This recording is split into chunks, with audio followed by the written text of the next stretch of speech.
In the time before AT&T fiber internet. What? What are you doing in me dungeon? It's the only place where the bloody Wi-Fi works. Oh, and you don't mind the spiders? Spiders? What spiders? Oh, no, they're everywhere! Oh! In the time after AT&T fiber internet. It's nice having fast, reliable Wi-Fi in the whole house. For sure. The dawn of a better internet era with AT&T fiber. Limited availability in select areas. Check eligibility at att.com/getfiber. AT&T Smart Wi-Fi extenders may be required. Sold separately. Restrictions apply.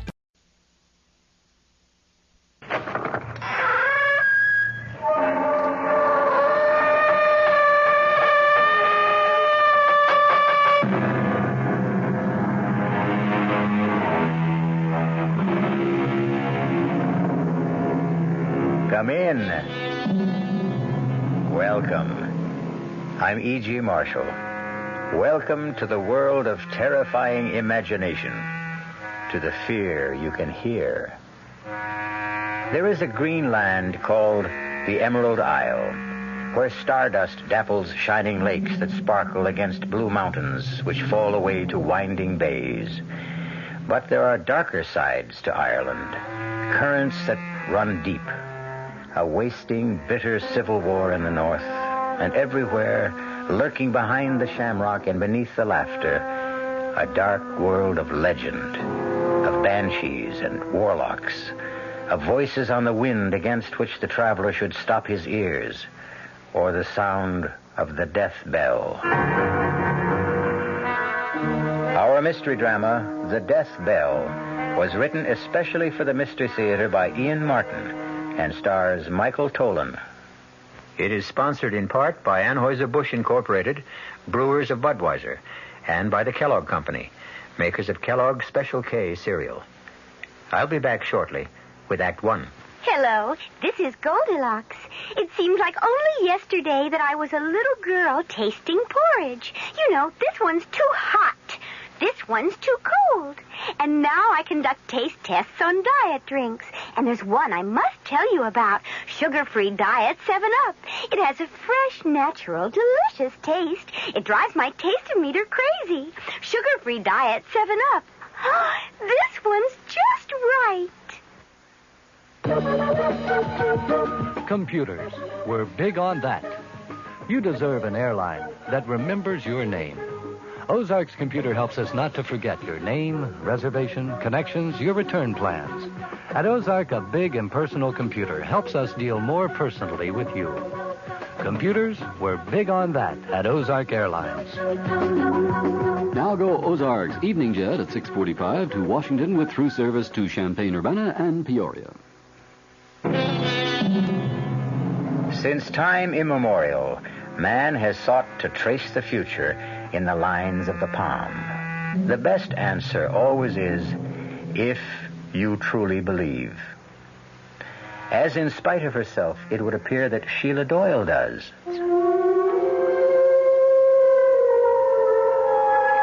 The moment I clapped eyes on Benny's cousin from the States, Brian Mackin, there was a bogle tugging at my skirts. And the one look in his hand ran the blood in me cold, for I never saw a shadow plainer.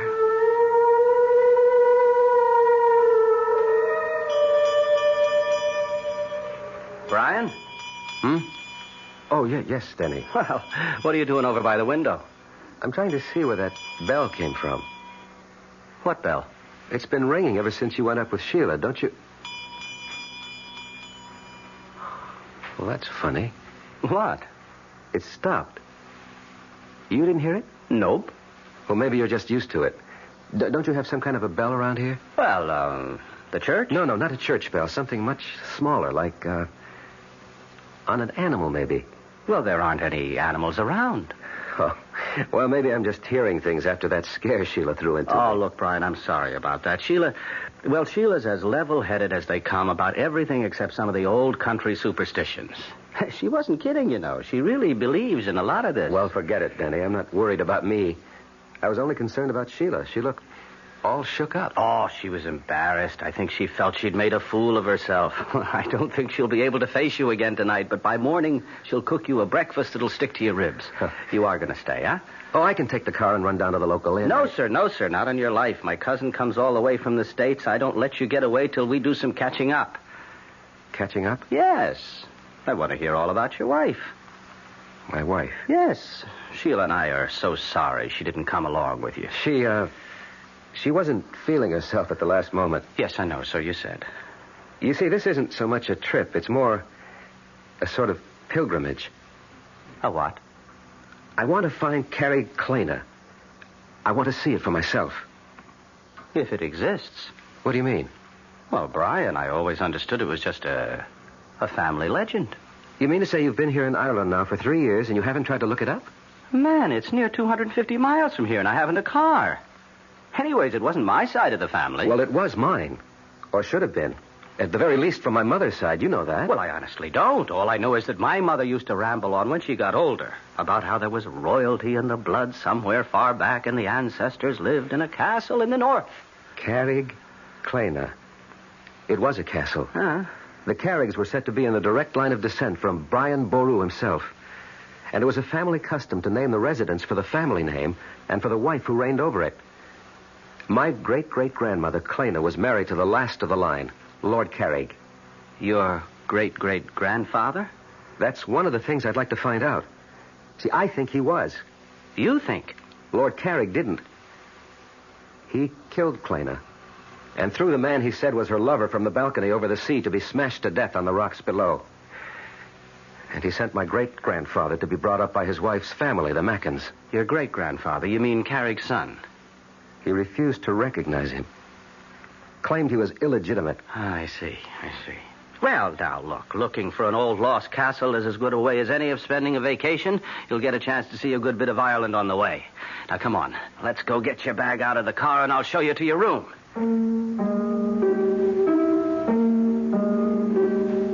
For the first time in our marriage, I found myself getting a little annoyed with Sheila as I walked Brian to the car. There was that vague kind of family connection between us. You write off as cousins, but mostly what we were was old friends and classmates. Now, with Sheila's superstitions jogging my imagination, I was uneasy with Brian. A feeling, thank the Lord, that a few minutes in the soft Irish night blew away. Oh, it's good to be alive on a night like this. It makes me think of... What, Brian? Commencement. The end of the term, anyway. or after the last ball game of the season. Tired, but loose. You remember? Well, for pitchers, maybe. Catchers with old football knees took longer to unwind. Well, so, how's the old rat race? Advertising? Oh, it still goes round and round. Hamsters on a cage wheel. How's the writing? Slow, but sure. And I make an honest buck cutting peat to keep myself in shape. You're a happy man. Oh, what more could I ask for? Wait till you see your namesake tomorrow. Little Brian.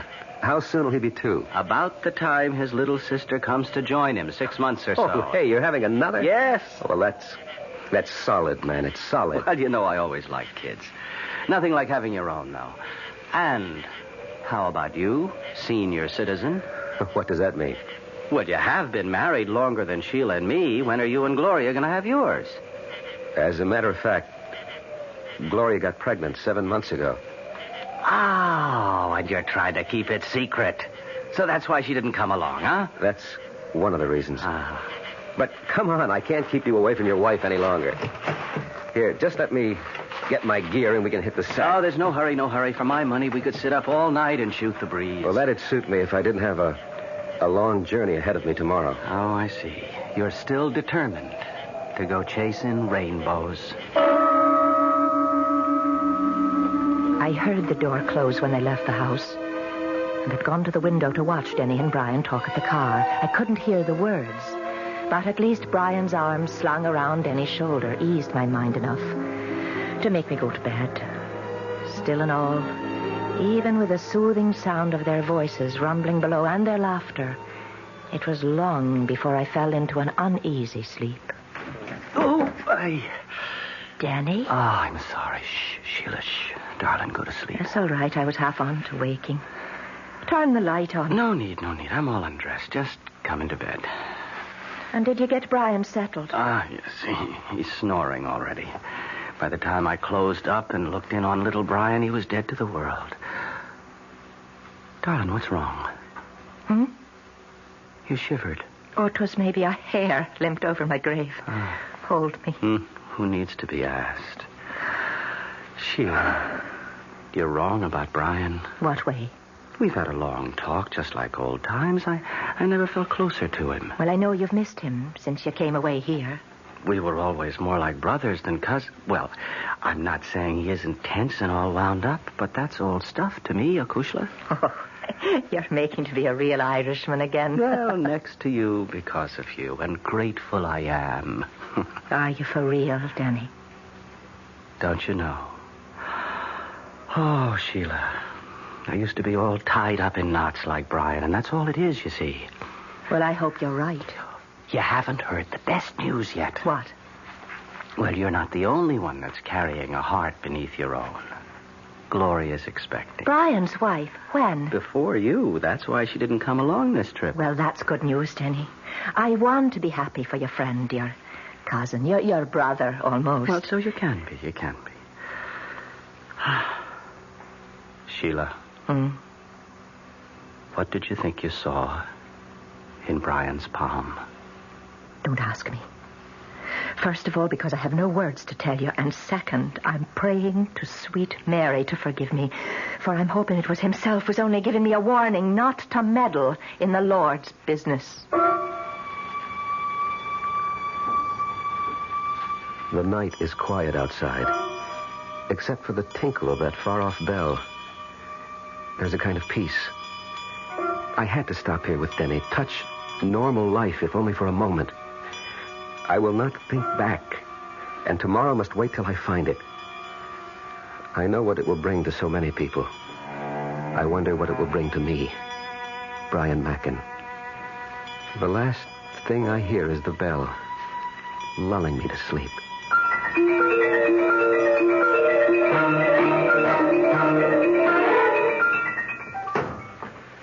Well, that does it. All set for the road. Oh, I wish you didn't have to go so soon. So do I. Will you stop by then to see us on your way back? I don't know if I'll be coming this way, Sheila. Oh, try to make it. And Brian. Yes? The farther north you get, particularly beyond Sligo, hug the coastline all the way. Please, don't go near the border. Ulster, you mean? There's still a lot of trouble. I wish you'd forget the whole thing. Except I won't. Well, man, it's like looking for a needle in a haystack. And if there ever was a Carrig Clena, it's probably nothing but ruins by now. If there ever was one, I'll find it. And I think I will. And if you should, what would it prove? I don't know. Goodbye, Brian. Come again. I'll try. Bye, Denny, old pal. I'll only say au revoir. And it's glad I am to have met you, and forgive me for last night. The gypsy's warning? I don't know what came over me. Think nothing of it. Well, so long, chum, and drive carefully. I hope you had a good night's sleep. With the good company and the good air, what else? Even the little bell I finally got used to. And off I went like a log. So here goes.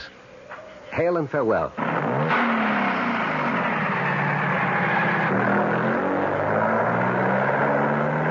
What was that about a bell, Denny?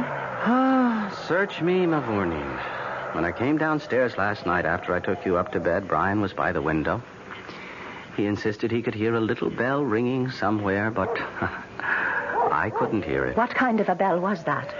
Like it was on an animal, he said. Not like a cow, but more, say, like a goat. The Lord and all his saints be praised. Not goat. What is it, Sheila? We should call him back.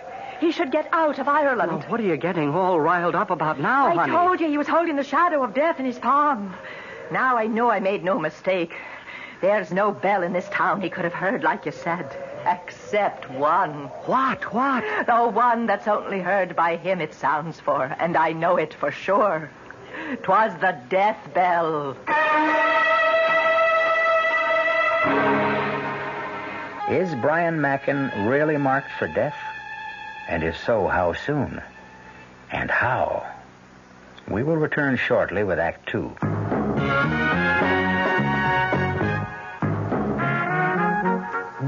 Some beer drinkers have funny ideas about beer. They think beer improves with age, like wine. Well, find a brewmaster, though. You'll find a beer drinker who knows better. The Budweiser brewmaster says it all depends on how beer is aged. Just letting beer sit in lagering tanks makes it older, not necessarily better. That even goes for keeping a case around the house for a couple of months.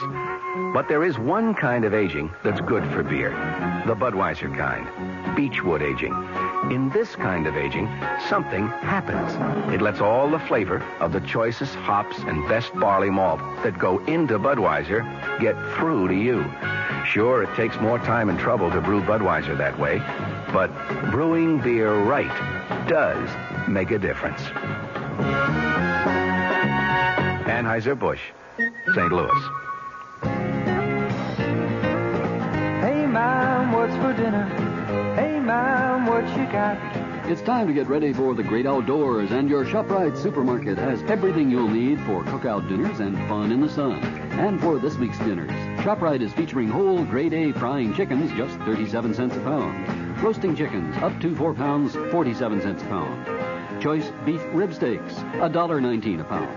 ShopRite Franks, just 89 cents a pound. Get all your outdoor cooking equipment and many great food values at your ShopRite supermarket this week. She loves the family. She wants the best. She does all that she can do. She lets ShopRite do the rest. Hey, Ma, what's for dinner? ShopRite has the answer.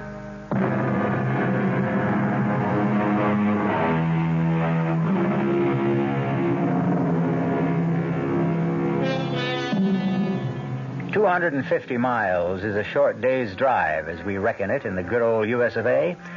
But through the length of Ireland, stopping more and more in the last 50 miles to ask the still unanswered question, do you know of a castle in these parts called Carrig Clena? It's a long, long trip that at last has brought Brian Mackin to a little bridge across a valley stream. Stopping there to eat the lunch Sheila put up for him before he left, he has scarcely finished it as twilight falls. Then, as he dozes for a moment, back against a tree... What? Pull him up! Pull him up! I can't throw him! Hold on, don't get thrown! Oh, boy! Oh, easy!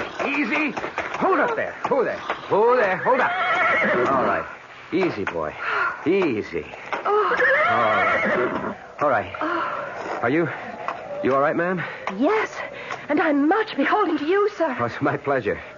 What happened? Well, something frightened my horse. I lost control. May I have the reins, sir? All right, now, stay, boy, stay. Here you are. Oh, thank you, Mr. Brian Mackin. How do you do? I am the Lady Clena Carrig. What? I said I'm Lady Carrig. Of Carrig Clena? Well, naturally. Then it does exist. I should hope so. I was just on my way home. Where is it? Just across the bridge and over the hill. Oh, now that I've regained my composure. On my soul, you do look familiar. I didn't catch your name. Brian Mackin. Oh, no. No. You must be mad to try to intercept me here. Run, Brian. Run for your life. Reach him. Yes. Wait a minute, my lady. If you value your life, stay away from me. I am frozen at her sudden flight. Then suddenly I find myself running after her, laboring for breath over the last burst to the crest of the hill. Oh, damn, the light going. But where? Where? She couldn't have just disappeared into thin air. But she had. In the lowering darkness, I can see the long sweep of the countryside down to the rocks and sea cliffs. And there's no sign of horse or rider, or of any destination they might be bound for, nor any road for a horse to follow, much less my modern car. For the moment, I realize I must return to my car and seek some lodging for the night.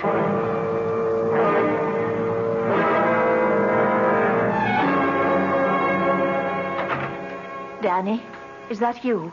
Well, who else were you expecting, Sheila? Oh, darling, I'm that glad to see you. It's late you are. Oh, we cut a few extra squares tonight as long as the light was with us. Here, what is it, little bird? You're all aflutter. It's Brian's on my mind. Oh, you'll laugh at me again, I suppose. But as I was laying our little one down with the sun just gone over the hill, I thought I heard him calling, Clena, Clena. Oh, now, Sheila, what's got into you? I wish I knew. I only know somehow we should never have let Brian go off for the north. Something terrible is going to happen to him. And if there is, what could we do to stop it? Well, we should try. Would you have me follow him on Shank's mare? How fast do you think I could walk it? Well, you could borrow the McFadden's car or Seamus' motorcycle. And if I did, where would I head for? Oh, don't fault me, darling, or make me the fool. It's just a feeling comes over me and I can't help it. I want to be wrong. I hope I'm wrong. Sheila, now please, stop worrying about Brian. If anyone ever knew how to take care of himself, that's the guy. I said it with authority because I meant it, or I thought I meant it. Or I tried to mean it because I wanted to reassure Sheila. The truth is, I was shaken again. I'd been 3 years living in Ireland, long enough to fall under all of her spells, even the black ones. And I'd have given anything to know where Brian was at that moment. And what he was doing.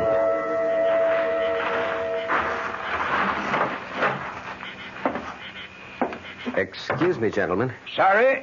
Closing time is posted. I wasn't looking for a drink as much as I was for accommodations tonight. Well, now, as to that... I'm willing to pay well for it. An American, is it? Well, for that much, I suppose we could be after finding your room and a bite to sup. And perhaps a little information? We're not for doing much talking around these parts, in particular to strangers. What would you want to know? Well, something very simple, I hope. Would either of you know where I could find a place called Carrig Clena? Carrig Clena? Yes, no. What would be after bringing it to these parts looking for the likes of Carrig Clena? Well, till late this afternoon, only a dim hope of finding it after all these years. For private reasons. Oh, and what would the private reasons be? Family ones. My great-grandfather was born there. Was he now? And what was it that late this afternoon gave you the good hope of finding Carrig Clena? I ran into someone who lives there. Who lives there? Paddy? Will you hold your tongue, Mick? And who would you have met that said they was from the castle? A very beautiful woman. A girl, actually, who said she was the Lady Clena Carrig. Oh, the Lord and his saints preserve us. The Lady Clena? Where was this then? For about 5 miles or so north of here. There's a road goes winding down to a little bridge and then goes up a rise on the other side, but sort of peters out. Oh, that's the old Ballybrig across the Scallanore. Did you drive your car across that bridge? No, I stopped this side of it because the going was getting so rough. Sure, it's lucky you didn't drive on it. It might have carried away with you. That bridge has been condemned for anything but foot travel as long as I can remember. But why?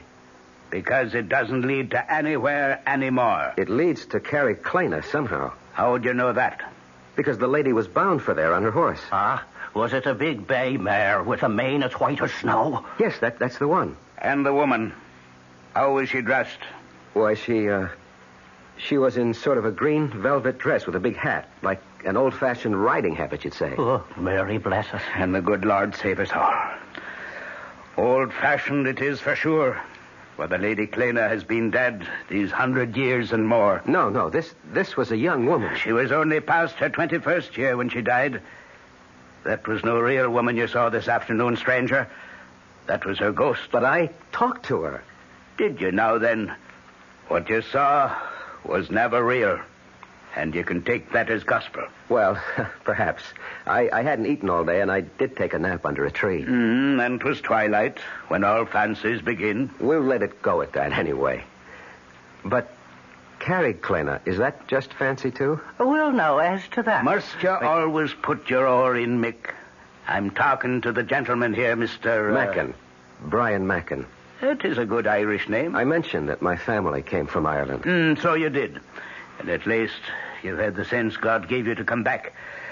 I'm Paddy Flynn, and the little runt here is Mickey Mahan. The top of the evening to you. Is it back you are to stay, Mr. Mackin? That depends on what I find at Carrig Clena. It's little you'll find there. Deserted and empty. and blown by the winds for a century. It's not but a ruin. Not worth the effort to go by it. And sometimes at nightfall, there's a woman's voice that'll call, come away, and ill betide the man who listens. Well, just the same, I want to see Carrig Clena.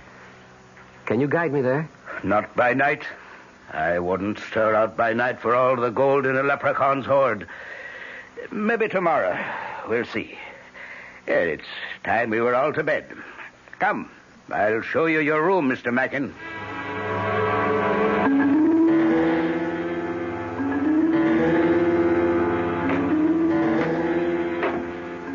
Do you think he's from the police? I don't think so, but I'm taking the chances. Sure, and what are you doing there? I'm making Mr. Mackin a little nightcap, as he requested. Only it will be a little stronger than he expected. How is that, Paddy? Sure, I'm giving him a little extra dividend. Your namesake, as you might say. Who will that be at all? Mickey Pin. I never heard tell of him. Well, now, that's because he emigrated to Chicago, USA, long before your time and mine. But he gave his name to what's in this little bottle here. Well, it looks like no more than bog water. It'll make you sleep a deal sounder. Now then, you'll take this drink up to him, whilst I go arrange for the truck. It is a good thing we have a full moon to work with this night. To work? Isn't it obvious the guns are no longer safe at Carrig Clena? We'll have to have them up and away over the border by morning before our American gets to nosing about. We're not going by the castle by the dead of night. How else?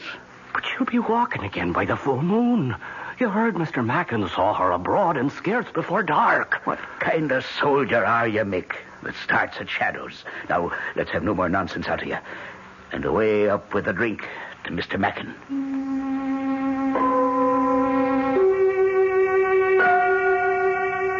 I look at my watch. It's just after midnight. The nightcap is untasted on the table beside my bed. I don't trust it. I don't trust a lot of things. But where to get rid of it?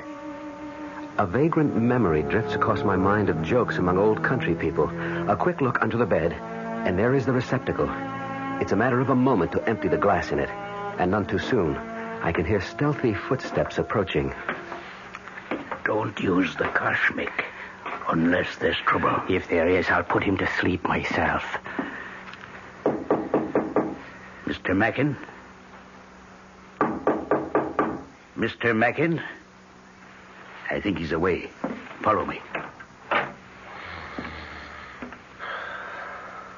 He's dead to the world. We'll check that out.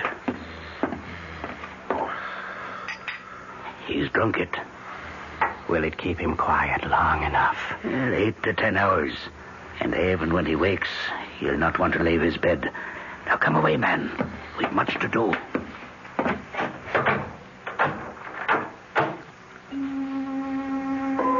Lying on my bed, snoring, pretending to be asleep, I have listened to everything. But the fall of that heavy lock tells me once and for all, I am a prisoner.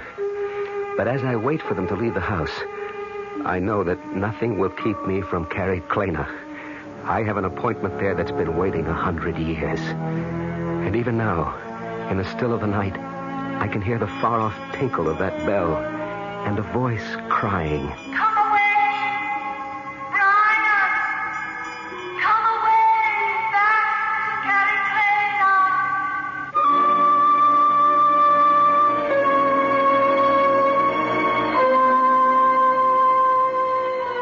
I will return shortly with Act 3.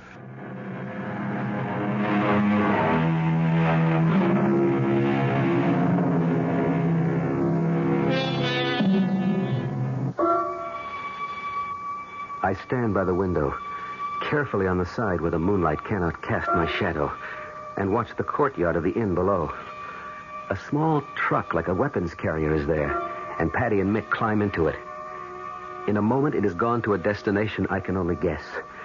By the time I am out the window, clambering to the courtyard and into my car, there is no hope of following, particularly when I find my distributor cap gone and my car useless. It's a long, agonizing walk for 5 miles, even on a moonlit night. And by the time I have crossed the bridge and climbed to the ridge above, I am at the ragged edge of exhaustion. But there is a reward. Far below, against the restless sea, there are pinpoints of light that move. I am near the end of my pilgrimage, and the bell is sounding again.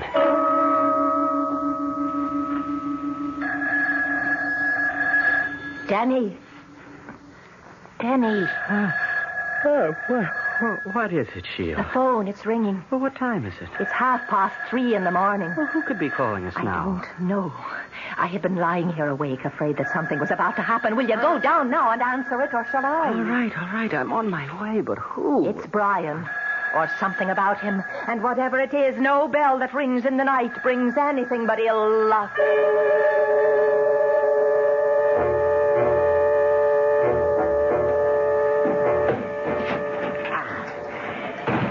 Is that the last of them? Not by a long shot.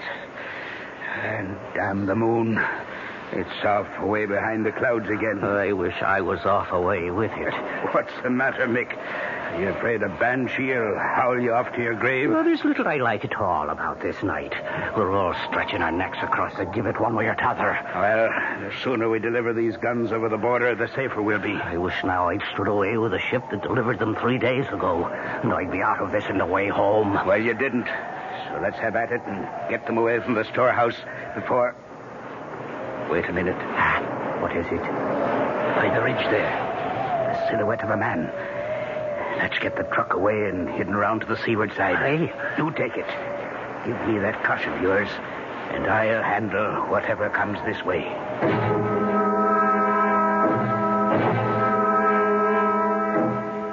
Yes, Sergeant, he was. Well, he left yesterday morning about 9. All I know is he was headed somewhere north of Sligo, Galway Bay area. Yes, he was looking for a place named Carrig Clena. No, not at all. And please, he's a cousin of mine and a very good friend. You will keep us notified and let us know what's happening. Yes, I'd appreciate that. Thank you. What is it, Denny? Oh, what are you doing out of bed, Sheila? Who was on the phone? You said Sergeant. It was Liam Flaherty of the police. Oh, Sheila, there's all hell to pay. Tell me. There was a tracer from the States. They called the local here to get in touch with us. Why? The police in America. They're trying to get in touch with Brian. What has Brian done? That isn't the point. It's what's been done to him. What? Brace yourself, my darling. Somebody murdered his wife.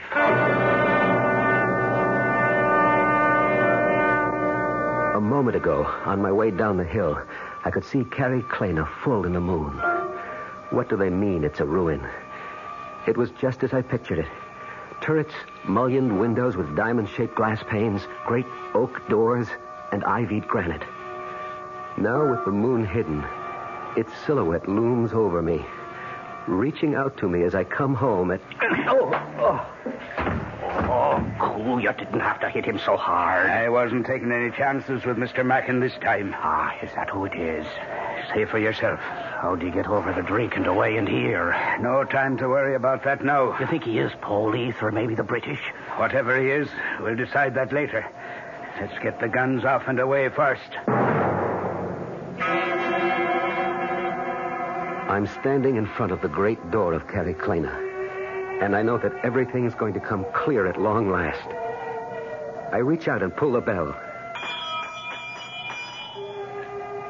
Even the bell is familiar, although I cannot quite place where I've heard it before. And now, the door is opening. Good evening, Brian. We've been waiting for you. Good evening, Your Lordship. I'm sorry I'm late. No matter. We've but just finished dinner, and her ladyship is with, the child. Will you join me in a glass of mulled wine? At your pleasure. I've not seen you for some time, and... the devil. I forgot. I must catch my sea captain before he leaves to send some packets. Will you forgive me? I should not be over 2 hours or so. May I hope you'll attend milady in my absence? I should be happy to, except... Would you not rather I transmit the packages for you on my way home? No. I must have certain words with the shipmaster that I alone can bring. Besides, I would not deprive Clena of some outside companionship. We're so isolated here, it would be cruel to deny her a new face to brighten her solitude. The hour is late. Perhaps it would be better... No, I won't hear of it. You shall be our guest for the night, and I shall be back post-haste. I'll try to make it in as close to 2 hours as possible. Meanwhile, make yourself completely at home. I am in a dream, I suppose. For by my host's clothes, the speech, a calendar I find on the wall, I am back in the past over 100 years.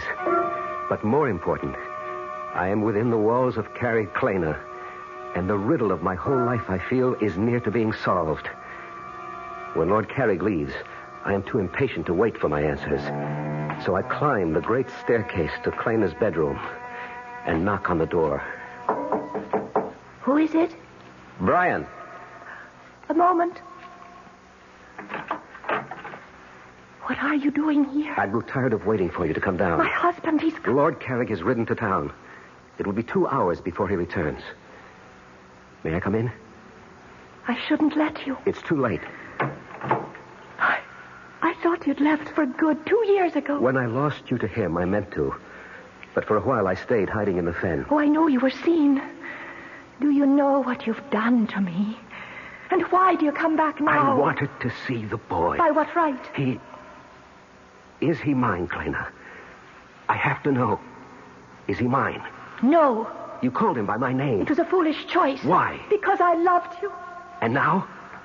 Oh, Brian, the years have come and gone. Lord Carrig is my husband and the father of my child. And I have a whole new life I've learned to accept. I still want to know if the child is mine. Let me go. When you answer me. How could he be yours? He was born 10 months after I married Lord Carrig. Then why does everyone whisper he's mine? Because you didn't leave as you promised. Why didn't you take yourself right out of my life? But there was nothing between us after your marriage. We know that, but no one else believes it. They still think the child is mine. Even Lord Carrig. I can't imagine why he could have welcomed you here tonight. I can't tell you how he... Wait a minute. What is it? Hush. Dear God, he's here. You'll kill me. Over my dead body. And here it is. The moment I've reached back through a century for. The one I want to change. It's today I want to bring back. And Gloria and my own child that I killed in one moment of anger and hate as Lord Carrig plans to do with me and Clena now. I have only one chance of bringing Gloria back. To change history. Or at least to set it right.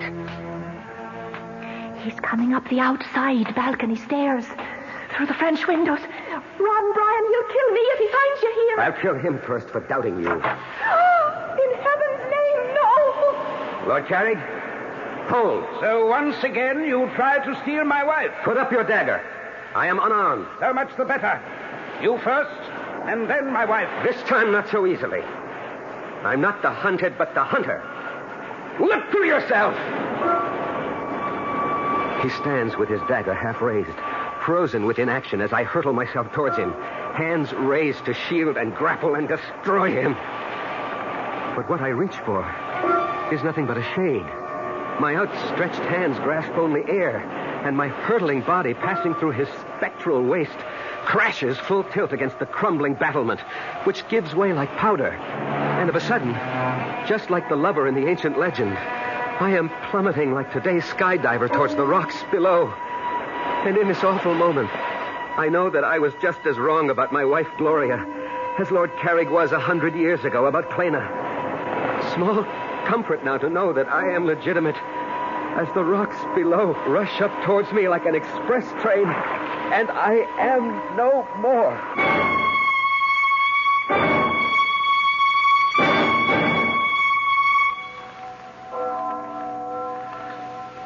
Are you ready, Sheila? In a moment. What is it, darling? That bell.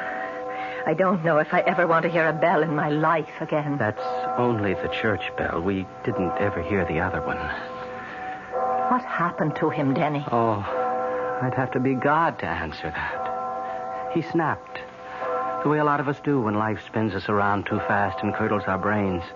Why do you think I ran away from it all and came here to find peace? Brian really killed Gloria. He'd had a nervous breakdown 2 months ago. He escaped from the sanitarium. His obsession about paternity had put him there, and Gloria was asking for a divorce. He lost his head. She lost her life. But how did he think he could escape by coming here? I don't think he was looking for escape, but... Oh, I know it's such a writer's word, but... expiation. Are you saying, then, he was after taking his own life? We'll never know, Sheila. The police say there's some evidence that the IRA were using Carrig Clena as a depot for smuggled arms from the sea. Maybe he stumbled on them. The local folk would tell you that anyone in that haunted castle after dark, especially when the moon was full, was risking God knows what. And someone I know very dearly sensed he was marked by fate for death. Oh, don't. I wouldn't wish that on anyone. Perhaps for Brian Mackin 'twas the only way. Let's us go give him a decent burial. And wish him peace at last.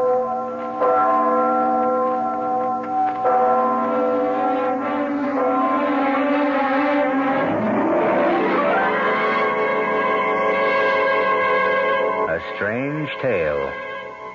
A tortured man who borrowed a century-old sorrow and carried it on his back like the old man of the sea.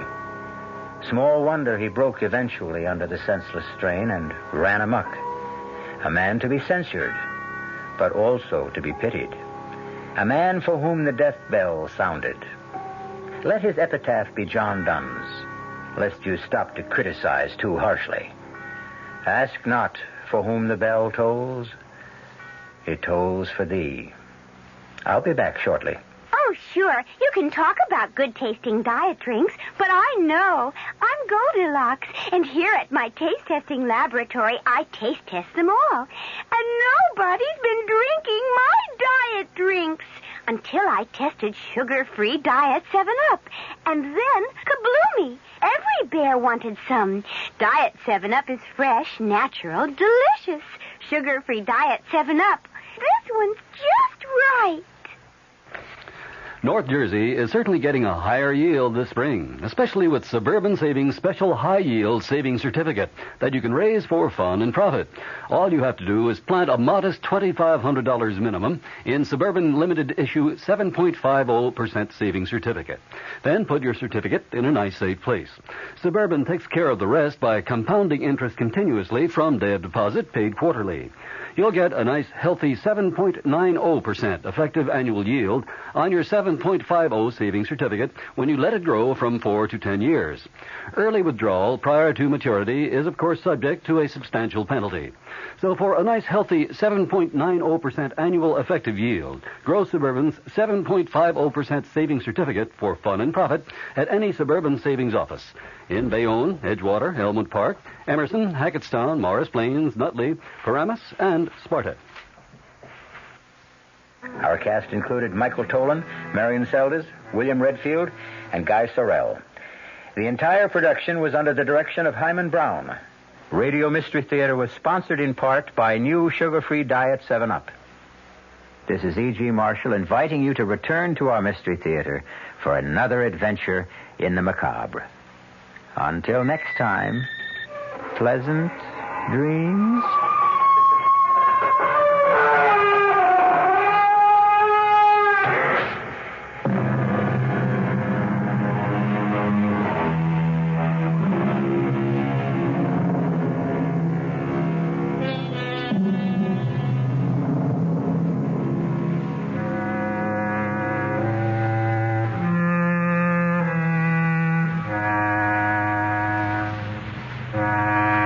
The Mystery Theater program was furnished by the CBS Radio Network.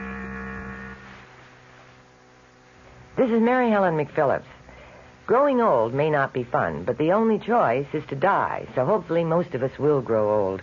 And how to do it well is what we'll be talking about at 10:15 tomorrow morning on the Martha Dean program. Morton Puner, a member of the Gerontological Society, will tell us what we know about growing old. I hope you'll join me tomorrow morning at 10:15. I'm Sheldon Lewis in the Mutual Broadcasting System studios in Washington, D.C. Now, my commentary. President Nixon's Watergate lawyer said today that he's going to move to quash a Watergate prosecution subpoena for 64 more White House tapes. He would not say whether the president will abide by any adverse Supreme Court decision should that tape battle come to that. Facing a deadline of Thursday for responding to the subpoena from Special Prosecutor Leon Jaworski, the president's defense attorney, James St. Clair, held a broad-ranging news conference here in Washington today, a news conference in which he discussed the president's reasons for making public more than 1,200 pages of edited transcripts of the Watergate tapes. He also disclosed that the House Judiciary Committee is seeking more than 140 additional tapes for its impeachment inquiry. Discussing Jaworski's subpoena, St. Clair argued today that the massive public release of transcripts by the president yesterday strengthens his effort to have the subpoena quashed. He said he will move now on two grounds. First, in his words, especially now, clearly the prosecution must have enough evidence to proceed to try these cases. And knowing Mr. Jaworski, I am confident that he wouldn't have indicted these people if he didn't think he had enough evidence to convict them.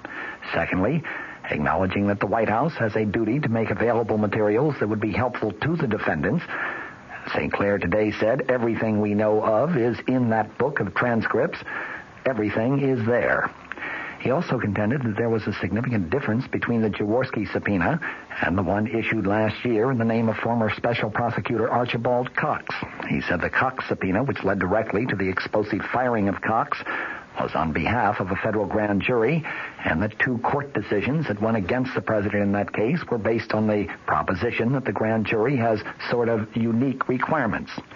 The Jaworski subpoena, on the other hand, St. Clair noted today, is aimed at providing materials for use in court trials rather than in grand jury deliberations.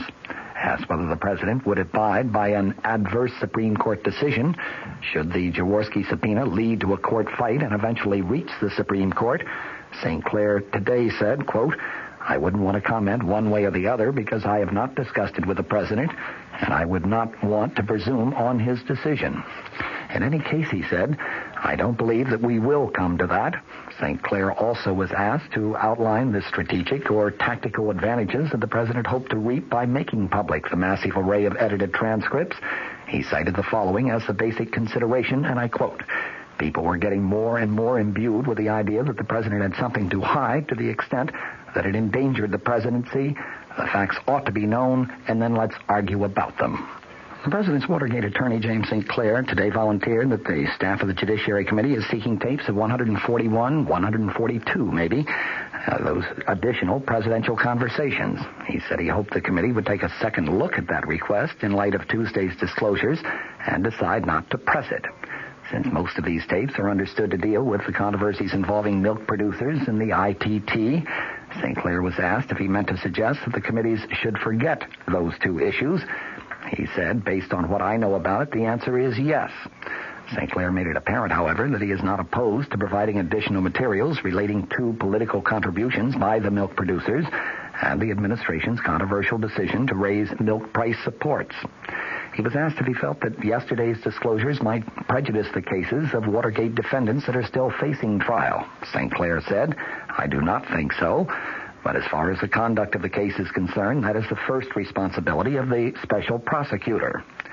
Reminded that at one point in the bulky volume of transcripts, the president suggested to John Dean, who was then his private counsel, that witnesses in the Watergate proceedings might have conveniently faulty memories while under oath, St. Clair today said, as the president said, there are unfortunate remarks in there. Urging that the transcripts be looked at as a whole, he said the danger of this is to pick out a phrase here or a sentence there. The president's attorney also was asked if he thought it had been appropriate for the president to discuss at length payment of hush money to some Watergate defendants, as one transcript shows. St. Clair today responded, I'm sure if he had to do it all over again, he wouldn't have done that. The president is looking to the American people for vindication in the Watergate issue, while House impeachment investigators meet tonight to decide their next move in the quest for White House evidence. A majority of the House Judiciary Committee evidently was dissatisfied with the edited White House transcripts that the president delivered yesterday in lieu of tapes of those 42 presidential conversations that the committee had originally subpoenaed. The panel's Democratic majority planned to stop short of any formal demand for enforcement of the subpoena in favor of seeking bipartisan support for a simple statement declaring that the president had failed to comply with the subpoena. It was clear from the time that the president disclosed his transcript plan on Monday night that the support he sought was far beyond Capitol Hill, that his eventual goal was to try to persuade the American people that he did have no advance knowledge of the Watergate break-in, that he had no knowledge of the cover-up of the Watergate issue, and that he was providing investigators with a full story of his role. For all of the 1,308 pages of presidential transcripts, there are nonetheless many uncertainties about just what the president did or did not know and when he knew it, and what he intended to be done. It was, as the president's lawyers and the president himself had said, a document that is marked by ambiguities. One White House covering statement that was delivered with the transcripts declared, in all of the thousands of words spoken, even though they often are unclear and ambiguous, not once does it appear that the President of the United States was engaged in a criminal plot to obstruct justice. Those words also created a picture of a president feeling increasingly embattled and frustrated by a scandal, the disclosure of which he considered inevitable, but which he hoped to control, possibly even avoid. And they showed the president considering many alternatives, many different options, including at one point the payment of some hush money to the original Watergate conspirators. The transcripts covered conversations between September 15th of 1972 and April 27th of 1973. There were a few critical meetings, though. There was one on September 15th of 1972. That was the day that the indictments were returned in the Watergate break-in case. On that day, the president met with White House counsel John Dean, who was later to become the president's chief accuser before the Senate Watergate Committee. There was another meeting on March 17th, 1973. That's the day that the president learned that members of the White House Plumbers Unit, set up to trace leaks of classified information, had engineered the break-in at the office of Daniel Ellsberg, psychiatrist. There was a meeting just 4 days later, March 21st of 1973. That was the day the president said that John Dean first told him about the Watergate cover-up. Numerous alternatives, including meeting demands for hush money, were considered by the president, by John Dean, and by White House aides H.R. Haldeman and John Ehrlichman. Less than a month later, April 14th, 1973, there was a meeting. That was the day of a rambling discussion of Watergate by the president, Haldeman, and Ehrlichman, during which they talked about the need to fire John Dean and the equally important need to convince former Attorney General John Mitchell to appear before the prosecutor and a grand jury. There were also a series of meetings in mid to late April 1973, during which the president learned more and more of the extent of the cover-up and the various progresses that were being made in the Watergate investigation. Those sessions climaxed with decisions to finally accept the resignations of Attorney General Richard Kleindienst, Haldeman, and Ehrlichman, and, of course, also the decision to fire John Dean. After voting to revise oil taxes, the House Ways and Means Committee is turning to general tax reform, but a personal income tax cut does not seem to be on the panel's present agenda for possible action. The committee was at work again today on a sweeping series of items, ranging from cutting Social Security taxes to reviewing tax shelters and tax treatment of capital gains, and from tax provisions for single people and married couples to tax simplification involving itemized deductions. Tax staff experts told newsmen following a closed-door committee meeting yesterday that the panel plans to consider this material in the next 60 days and may have to omit some of these items from the list, but hopes to cover as many of these as possible. Missing from the listing of more than 25 topics, though, was a general personal income tax cut along the lines of a $5.9 billion measure that has been suggested by some members of the Senate. In the Senate, that body voted today to let states decide whether a motorist could buy group health insurance to cover accidental injuries. The action came as the Senate neared a final vote on no-fault automobile insurance, which would compensate accident victims without regard to who caused the accident. San Francisco Mayor Joseph Alioto announced today that police in his city have arrested 7 black men in the so-called Zebra Street killings carried out by a black group, which in Alioto's words was dedicated to the murder and mutilation of whites and dissident blacks. He told a news conference The police have pierced the veil of a vicious ring of murderers called the Death Angels. The Death Angels is kind of a reverse Ku Klux Klan. 12 whites have been killed, 6 others wounded in San Francisco in very random, very unprovoked attacks over the past 6 months. From the Mutual Broadcasting System studios in Washington, I'm Fulton Lewis, and that's the top of the news as it looks from here.